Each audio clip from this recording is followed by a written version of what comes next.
मंच पे, बाकी हमारे बहुत से साथी दिख रहे हैं, दिया जी साहब दिख रहे हैं, बहुत से मैं एक का नाम नहीं लेते हुए, इलेक्शन का टाइम है।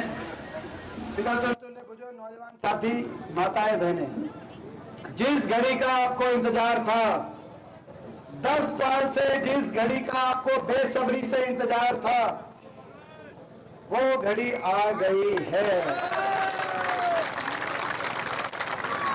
हरियाणा के कोने कोने से एक ही आवाज आ रही है, बीजेपी की ये दमनकारी सरकार जा रही है और हुड्डा साहब के नेतृत्व में कांग्रेस पार्टी की सरकार आ रही है। पूरे देश की नजर आज आप पे है, पूरे देश की नजर आप पे है। हरियाणा क्या फैसला करता है? एक ऐसी सरकार, 10 साल से बीजेपी ने हरियाणा का, इस इलाके का और आपका, बीजेपी ने भट्टा बिठान में कोई कसर तो नहीं छोड़ी भाई। इससे ज्यादा तो कोई नहीं कर सकता जो बीजेपी ने कसर।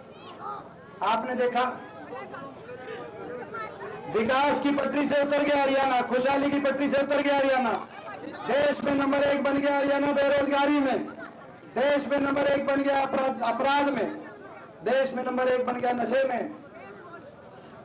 आज हर वर्ग के साथ अन्याय, बाबा साहब भीमराव अंबेडकर जी के संविधान को की हत्या करने वाली है भारतीय जनता पार्टी, किसान और कमेरे वर्ग के साथ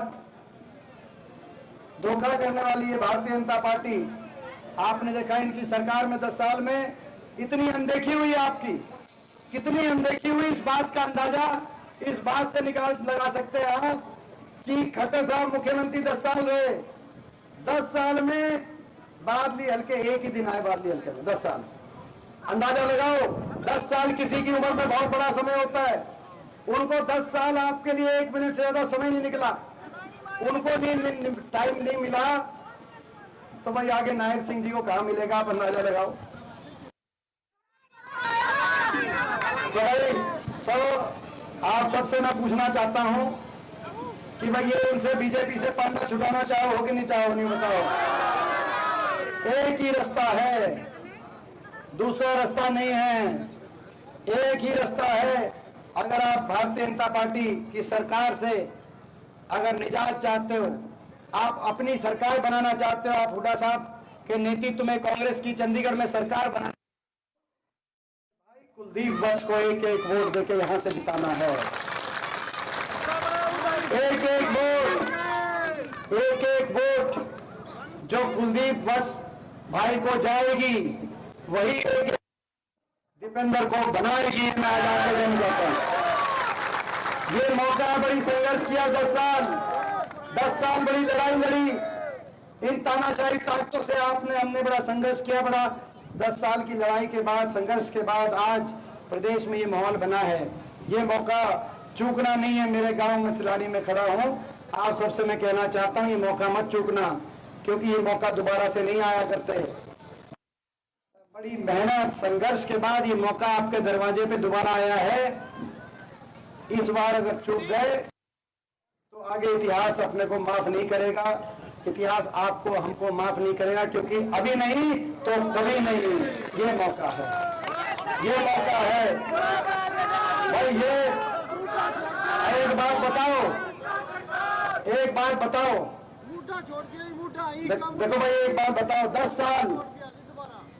10 साल ये जो संघर्ष, तानाशाही ऐसी ताकतें, संविधान विरोधी ताकतें, किसान विरोधी ताकतें, मजदूर विरोधी ताकतें, जो दिल्ली की सत्ता पे काबिज हैं, जब लड़ाई लड़ रहे थे, आपने देखा इन्होंने हर वर्ग का कितना नुकसान किया। 750 किसानों की जान की कुर्बानी लेने वाली ये सरकार साबित, हमारी बेटियों को दिल्ली की सड़कों पे घसीटवाने वाली ये सरकार साबित हुई, और हम इनसे लड़ते रहे, तभी इनके निशाने पे भी आ गए, तभी इनके निशाने पे भी आ गए। इन्होंने पूरी ताकत झोंक दी। 2019 के लोकसभा चुनाव में क्या हुआ वो भी आपने देखा, भाजपा ने पूरी ताकत झोंक दी कि दीपेंद्र दोबारा से लोकसभा में ना पहुंच जाए, संसद में ना पहुंच जाए। और आज भी आप देख रहे हो, अगर इनके बड़े बड़े नेता आते हैं, कोई दिल्ली से, कोई गुजरात से, तो इनके नेता आते हैं तो आधा घंटा बोलते हैं, तो आधे घंटे में 29 मिनट केवल कांग्रेस को निशाने पे लेते हैं, हुड्डा साहब को निशाने पे लेते हैं, अपना काम नहीं बताते। 10 साल में तुमने क्या, हम तो आज भी अपना काम बता रहे हैं। हम तो आज भी कह रहे हैं कि हमारे समय 81 किलोमीटर मेट्रो आई, 4 थर्मल के कारखाने लगे, एम्स का अस्पताल हम लेके आए, 250 किलोमीटर रेल की लाइन, झज्जर जैसे जिले रेल से जुड़े। हम आज भी अपना काम बता रहे हैं। और ये 10 साल की सरकार के बाद आज भी हम पे निशाना साध रहे हैं। हम क्यों निशाने पे हैं? क्या आज भी इनके निशाने पे हैं? हम इनके इसलिए निशाने पे हैं, हम आपकी आवाज उठाते हैं। हम हरियाणा के हर वर्ग की आवाज उठाते हैं। बाकियों की तरह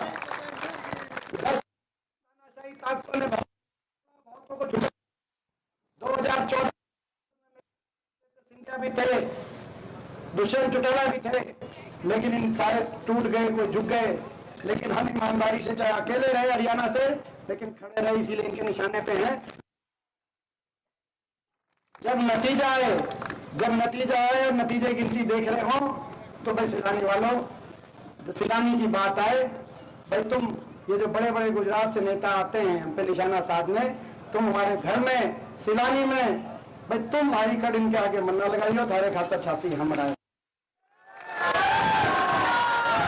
आप हमारी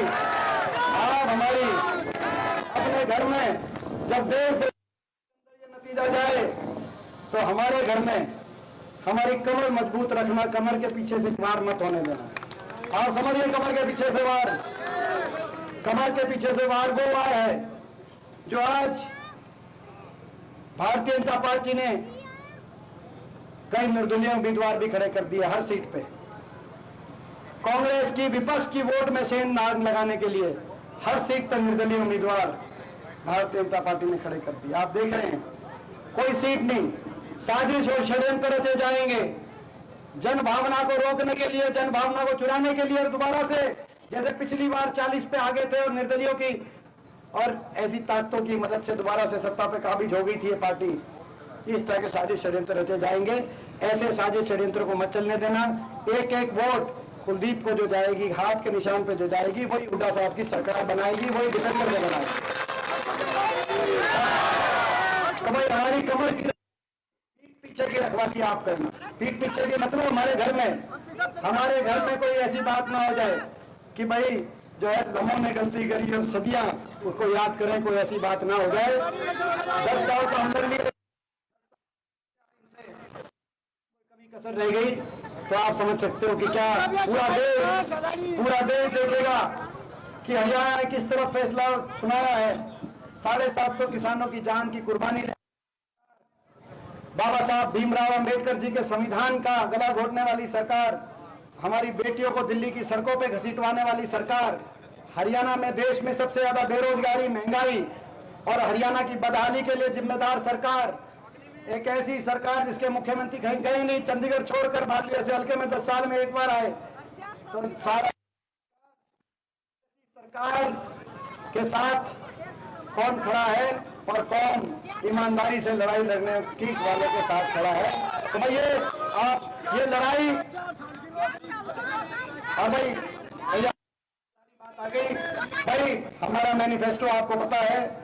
सबसे पहली बात, माइका की ताइयों के लिए जो बुढ़ापा पेंशन से कम की उम्र है, जिसकी बुढ़ापा पेंशन की उम्र होगी वो तो न्यारी है जी, वो तो हमारी है ना, वो तो, मगर जो बुढ़ापा पेंशन से कम की उम्र है उनके लिए भी 60 साल से कम की उम्र के लिए भाई 2000 रसोई खर्च पेंशन, क्योंकि इनने महंगाई बहुत बढ़ा दी बीजेपी ने, 2000 की पेंशन सीधा खाते में। हमारा भाई डिस्टर्ब करे तो आप बता दियो मुझे। और हमारे बड़े बुजुर्गों के लिए देश में सर्वाधिक 6000 बुढ़ापा पेंशन करने का काम करें। उसमें दोनों है, कहता हूँ नाराज हो जाए मेरे पे भाई, उसमें दोनों है, उसमें कोई, उसमें दोनों का बराबर है भाई। तो अपना, और हमारे जो है कर्मचारियों के लिए ओल्ड पेंशन स्कीम, नौजवानों, क्योंकि बीजेपी ने सरकारी नौकरी खत्म कर दी। हरियाणा में 2 लाख सरकारी पद समाप्त, खाली पड़े। 1.5 लाख पद पे कौशल निगम की कच्ची नौकरी, कौशल निगम के माध्यम से। तो जहां बिना रिजर्वेशन, बिना पेंशन, कौशल निगम से कच्ची नौकरी, कितना अन्याय हरियाणा के नौजवान, अन्याय हो रहा है आप अंदाजा लगाओ। तो 2 लाख पक्की नौकरी पूरी जॉब कैलेंडर के साथ समयबद्ध रूप से और पूरी मेरिट से नौजवानों को हरियाणा में अपने रोजगार दिलवाने का कार्य करें।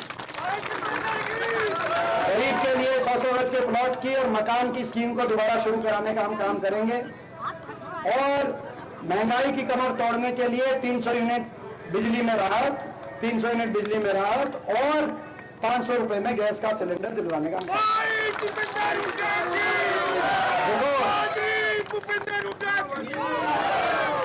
आज गुड़गांव में सुबह प्रोग्राम था आज तक का, उस पर नायब सिंह जी को भी बुलाया हुआ था और मुझे भी बुलाया हुआ था।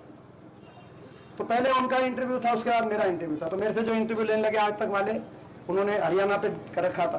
कहते वो कह के गए हैं कि 500 रुपए का सिलेंडर तो हम भी करेंगे। बीजेपी ने अपने मैनिफेस्टो में लिखा है ना भाई 500 रुपए का वो सिलेंडर अगर करेंगे, कांग्रेस के मैनिफेस्टो में फर्क एक है, 10 साल तक 1100 रुपए के सिलेंडर पर रोटी पुआ दी इनने, वहां फर्क ये है। और अब कांग्रेस ने कह दिया सिलेंडर, तो ये भी कह रहे हैं 500 रुपए सिलेंडर। ये तो वही खट्टर साहब और दुष्यंत लूट के खा गए, हरियाणा खराब बर्बाद कर दिया बिल्कुल। और उसके बाद समझौता तोड़ते ही दुष्यंत चौटाला का बयान आया कि खट्टर साहब के और बीजेपी के घोटालों के राज बताएंगे, और अगले दिन खट्टर साहब का बयान आया दुष्यंत चौटाला के घोटालों की जांच कराएंगे। कोई शराब घोटाला कर गया, कोई रजिस्ट्री घोटाला कर गया, कोई माइनिंग का घोटाला कर गया, दादरी की माइन में कौन लूटन लग रहा है, कोई गुड़गांव की अरावली को कौन लूट गया, और कौन सी यासी कंपनी आई थी गुजरात की जिसने सारी आइडिया बनवा दी, आइडिया बनवा के कौन लूट लाट गया। अब कहां कहां तक बात जाएगी, बात चलेगी तो दूर तक जाएगी। तो ये भाई एक बात बताओ भाई, हमारा घर है बादली हल्का, मैं समझता हूं कि शायद अपने जीवन में अगर गिनती की जाए तो कलोई हल्के में इतना समय नहीं मैंने अपने जीवन में इतना व्यतीत नहीं किया जीवन में जितना अगर होगा भाई, मैं नहीं मना करता भाई, मान गए तेरे गांव। तो भाई यहाँ बादली हल्का किस तरफ फैसला सुनाएगा अपने बेटे की तरफ, आप चाहता हूँ निश्चिंत होकर सिलानी गांव से भाई एक बात और निश्चिंत हाथ उठा करके बताओ कि भाई अगर आपका अपना चुनाव है, यहाँ से रिकॉर्ड जीत होनी चाहिए, रिकॉर्ड जीत होनी चाहिए बादली। बताओ भाई फिर आपकी बन रही है, सरकार आपकी बन रही है,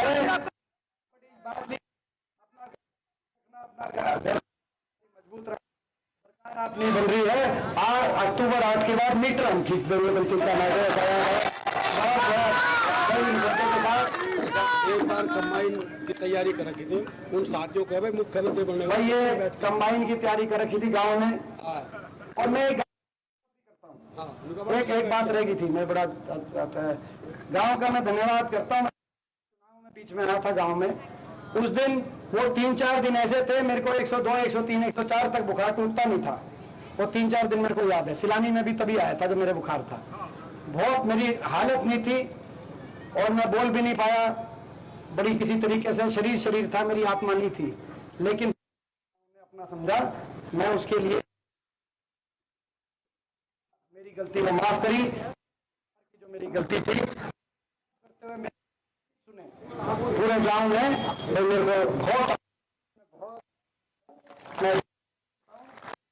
अभी आपने जो कंबाइन की तैयारी कर रखी थी गांव की, भाई 8 अक्टूबर के बाद भाई जो झज्जर जिले का रहेगा, झज्जर में धन्यवादी करूंगा, सरकार आपकी बनाते ही धन्यवादी कराने आए, सीधा हेलीकॉप्टर उतारे, हेलीकॉप्टर पे अधिकारियों को वहीं आ जाए और सीधा उसके बैठ कंबाइन पे बैठ के झज्जर का ये है जी, देखो ये अपने राज की वो है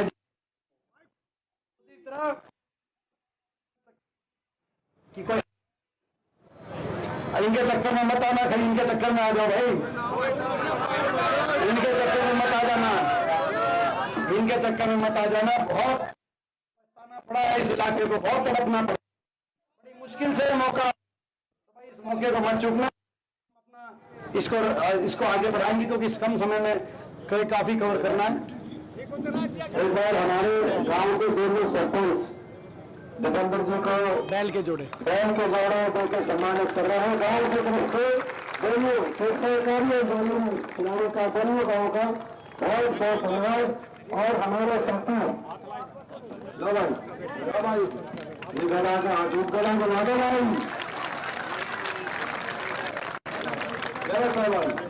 और एक मामा भाई, एक पुष्प भगवान सिंह का आशीर्वाद हमारा सरपंच, वो भी हमारा सरपंच साहब, तो स्वयं देखे भगवान सिंह का आशीर्वाद हम दोनों भाइयों को दे रहे।